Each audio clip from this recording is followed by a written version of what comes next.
اس دل کے کسی بھی کونے میں ہے، زندگی کے کسی بھی حصے میں ہے، سوچوں میں ہے، اور جہاں کہیں بھی آپ کو یہ جو بدن آپ کو خدا نے دیا ہے اس کے اندر وہ اگر پرانا انسان ہے تو نکالنا چاہیے، نکلنا چاہیے۔ اور وہ کس سے نکلے گا؟ جو ہم نے دوسرا حوالہ پڑھا کہ شریعت کی یہ کتاب تیرے منہ سے نہ ہٹے بلکہ دن اور رات تیرا اس پر دھیان ہو۔ اب جو پرانی انسانیت، پرانی سوچیں، پرانی راہیں، پرانا پن جو ہے وہ خدا کے کلام سے نکلے گا۔ جو ہی آپ اس کلام کو اپنی زندگی میں جلا دیں گے، اس کلام کو اپنے اندر رکھیں گے، وہ آپ کے اندر جو ہے وہ تبدیلی پیدا کرنا شروع کرے گی۔ یعنی آپ کے اندر کسی کے لیے کڑواہٹ ہے تو کلام پڑھنا شروع کریں گے تو کلام فرماتا ہے کہ تو اپنے پڑوسی کو اپنی مانند پیار کر، تو وہ پیار کرنا کلام آپ کو سکھائے گا، وہ اس شخص کے لیے آپ کے اندر سے کڑواہٹ نکلنا شروع ہو جائے گی۔ اگر آپ نے کسی کو معاف نہیں کیا تو کلام ہی سے آپ کو ملے گا کہ میں تجھ سے سچ کہتا ہوں کہ آج ہی تو میرے ساتھ فردوس میں ہوگا۔ خدا نے اس کو معاف کر دیا۔ تو اگر ہماری راہیں ٹھیک نہیں ہیں، ہم چلتے چلتے مڑ جاتے ہیں، ادھر ادھر ہو جاتے ہیں، ہماری سوچیں ٹھیک نہیں ہیں، تو کلام ہی ہماری سوچوں کو بھی، راہوں کو بھی سیدھا کرے گا۔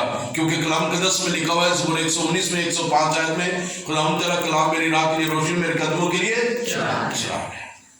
تو یہ کلام ہی ہمیں اندر سے باہر سے بنانا شروع کرے گا، تبدیل کرنا شروع کرے گا، اور یہ کلام ہماری زندگی کا حصہ بنتا چلا جائے گا، اور پھر ہم نئے بنتے چلے جائیں گے۔ اب جس طرح کمپیوٹر بند رہے تو کافی عرصے کے بعد جب آپ اس کو چلائیں گے تو اس میں وائرس آ جائے گا، اس کی ونڈو بھی کرپٹ ہو جائے گی، وہ کام صحیح طرح نہیں کرے گا۔ تو آپ اس کی ونڈو کو جو کرپٹ ہوئی ہے دوبارہ انسٹال کرنے کے لیے، اس وائرس کو ختم کرنے کے لیے دوبارہ ونڈو جو ہے آپ انسٹال کریں گے۔ آپ اس میں اور زیادہ ایک اچھے سسٹم لے کر آئیں گے تاکہ وہ جو ہے آپ کا وہ سسٹم، کمپیوٹر جو ہے، لیپ ٹاپ جو ہے وہ کام کرنا شروع کرے۔ اسی طرح ہماری زندگی جو ہے وہ کمپیوٹر کی مانند ہے، اس میں وائرس آ جاتا ہے، نفرت کا وائرس آ جاتا ہے، کدورت کا وائرس آ جاتا ہے، لڑائی جھگڑے کا وائرس آ جاتا ہے، غصے تفرقے کا وائرس آ جاتا ہے، اور طرح طرح سے وہ وائرس ہماری زندگی میں کام کرنا شروع کر دیتا ہے۔ اور وہ کلام جو ہے، وہ زندگی کا جو کلام ہے، وہ ہمارے اندر سے اس وائرس کو نکالنا شروع کرتا ہے، ایک ایک کر کے اس وائرس کو نکالنا شروع کر دیتا ہے۔ ہاللیلویا۔ تو اس لیے جیسے جیسے ہم کلام پڑھتے جائیں گے تو ہم نئے بنتے جائیں گے، نئی مخلوق بنتے جائیں گے، وہ پرانی چیزیں جاتی رہیں گی اور سب کچھ نئے ہو جائے گا۔ اب خدا کا کلام جو ہے وہ ایک الہام ہے، الہامی بائبل مقدس الہامی کتاب ہے، وہ خدا کا سانس ہے، اور جیسے جیسے ہم اس کلام کو پڑھتے ہیں ہماری سانسیں خدا کی سانسوں کے ساتھ منتقل ہوتی جاتی ہیں، یعنی وہ کلام میری اور آپ کی زندگی میں منتقل ہونا شروع ہو جاتا ہے اور اندر سے تبدیلی وہ آنا شروع ہو جاتی ہے۔ اس لیے اس کلام کو، اس کلمے کو جو خدا یسوع مسیح ہے اس کو لینے کی ضرورت ہے۔ جب ہم اس کلام کو، اس کلمے کو اپنے اندر لیں گے تو ہماری سانسیں بھی تبدیل ہوں گی، زندگی بھی تبدیل ہوگی، راہیں بھی تبدیل ہوں گی، سوچنا بھی تبدیل ہوگا، دیکھنا بھی تبدیل ہوگا، ہر طرح سے ہم جو ہے تبدیل شدہ شخص نظر آئیں گے۔ ہر کوئی کہے گا کہ واقعی اس میں تبدیلی آئی ہے، واقعی جب سے اس نے توبہ کیا ہے اس کی راہیں چینج ہو گئی ہیں، اس کی سوچیں چینج ہو گئی ہیں، یہ تو یسوع جیسا بن رہا ہے۔ تو خدا کا شکر ہے کہ جب میں اور آپ ایسی زندگی بسر کریں گے تو اس کا جلال مجھے اور آپ کو نہیں ملے گا بلکہ یسوع مسیح کو ملے گا۔ ہاللیلویا۔ ہاللیلویا۔ اس لحاظ سے تبدیلی جو ہے وہ بہت زیادہ ضروری ہے۔ اب کسی کتاب کو پڑھنے کے لیے 3 چیزیں ضروری ہوتی ہیں۔ ایک اندرونی شہادت اس کی ہوتی ہے، ایک بیرونی شہادت ہوتی ہے، اور ایک آثار قدیمہ ہوتی ہے۔ اس میں 3 چیزیں کتاب میں پائی جاتی ہیں۔ یعنی جب آپ دیکھتے ہیں، جب اندرونی شہادت دیکھتے ہیں کسی کتاب کے اندر والے حصے کو، تو اس میں آپ کو الہام نظر آنا شروع ہوتا ہے۔ واقعی یہ الہامی ہے، واقعی اس میں کچھ ہے، اس کچھ مواد ہے۔ تو بیرونی طور پر آپ دیکھیں گے تو اس کتاب کی جو شکل و صورت ہوگی، جو ٹائٹل ہوگا، جو اس کی پکچر باہر ہوگی، جو کچھ باہر لکھا ہوگا، اس سے بھی آپ پتہ چلے گا کہ اس کے اندر کیا ہے۔ اور تیسری بات کہ جب آپ اس کو پڑھنا شروع کریں گے، جب آپ اس کو کھولیں گے، دیکھنا شروع کریں گے، تو آپ کو نظر آنا شروع ہو جائے گا اس میں تواریخی چیزیں بھی پائی جاتی ہیں، اور یہی چیز خدا کا کلام ہے۔ آپ اندر دیکھیں گے الہام نظر آئے گا، باہر دیکھیں گے تو لکھا ہوا نظر آئے گا خدا کا کلام بائبل مقدس۔ اور اندر سے جب آپ اس کو پڑھنا شروع کریں گے، آپ کو نظر آنا شروع ہو جائے گا کہ خدا نے یرو کی دیوار کو اپنے بندہ یشوع کے ذریعے، لشکر کے ذریعے گرا دیا۔ ہاللیلویا۔ اور آپ کو نظر آئے گا کہ یسوع مسیح کی قبر آج بھی یروشلم میں خالی ہے۔ آپ کو نظر آئے گا کہ نوح نے کشتی بنائی، اور جو عورتیں اس میں بیٹھی اور وہ بچ گئی، اور خدا نے، اور آج بھی اگر آپ دیکھیں تو نوح کی کشتی جو ہے وہ وہاں پہ موجود ہے۔ ہاللیلویا۔ تو بائبل مقدس میں ہمیں وہ شہادت ملتے ہیں جو خدا یسوع مسیح کے بارے میں، خدا باپ کے بارے میں، روح القدس کے بارے میں، تمام انبیاء کرام کے بارے میں، نبیوں کے بارے میں ہمیں تمام جو ہے وہ چیزیں ملتی ہیں کہ خدا اپنے لوگوں کے ساتھ کلام کرتا رہا، ان کی زندگیوں کو تبدیل کرتا رہا۔ اور آج مجھے اور آپ کو اس کلام کو پڑھنے کی ضرورت ہے۔ وہ کلام جب ہم پڑھیں گے تو خدا ہماری زندگیوں میں کام کرنا شروع کرے گا۔ دوسری بات، جب ہم کلام پڑھنا شروع کریں گے، اس کے ساتھ ساتھ ہم روزہ بھی رکھیں گے، تو روزہ جو ہے وہ ہمیں خدا کے قریب زیادہ لے کر جاتا ہے۔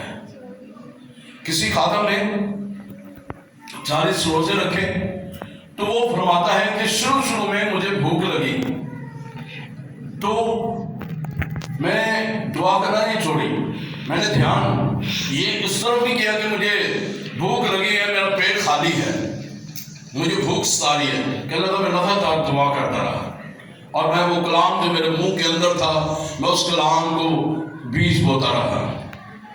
کہنے لگا رویا میں نے دیکھا کہ فرشتے آ رہے ہیں اور مجھے وہ روٹی کھلا رہے ہیں، اور چند دنوں کے بعد میں نے دیکھا میری بھوک جو ہے وہ ختم ہو گئی۔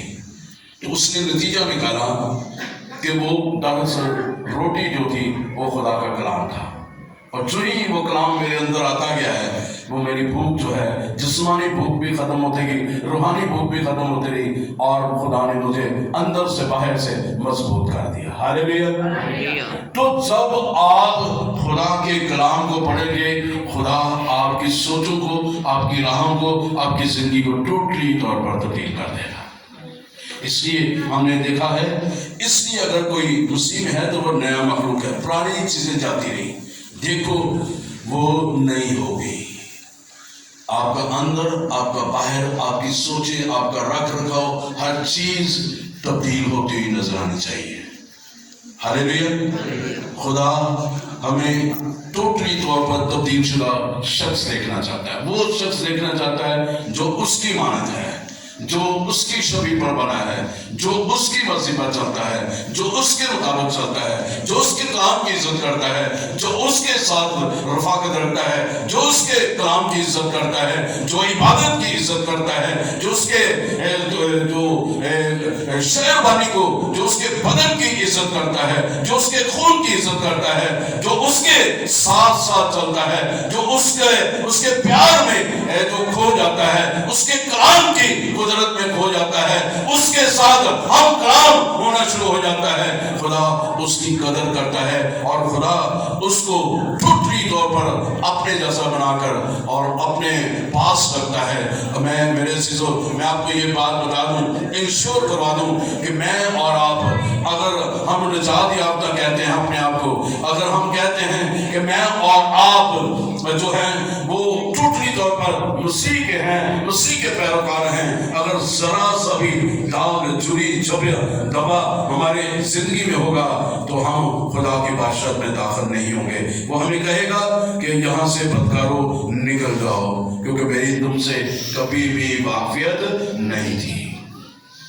اس لیے مجھے اور آپ کو اس کی بادشاہت میں ٹوٹلی طور پر ایسے داخل ہونا ہے جیسے ہم نئے پیدا ہوئے، اور جب ہم نے ماں کے پیٹ سے ہم نے جنم لیا، اور پھر جیسے ہم پلتے بڑھتے گئے اور ہم دنیا کی فکروں سے جو بے خبر تھے، ہمیں خدا ویسا دیکھنا چاہتا ہے۔ ہاللیلویا۔ بے شک ہم مروسی گناہ کی حالت میں پیدا ہوتے ہیں، لیکن یسوع کا خون ہمیں دھو کر پاک و صاف کرتا ہے۔ آئیے اپنی زندگیوں پہ غور کریں کہ کیا میں اب تک میں مخلوق ہوں؟ کیا میری سوچیں تبدیل ہو گئی ہیں؟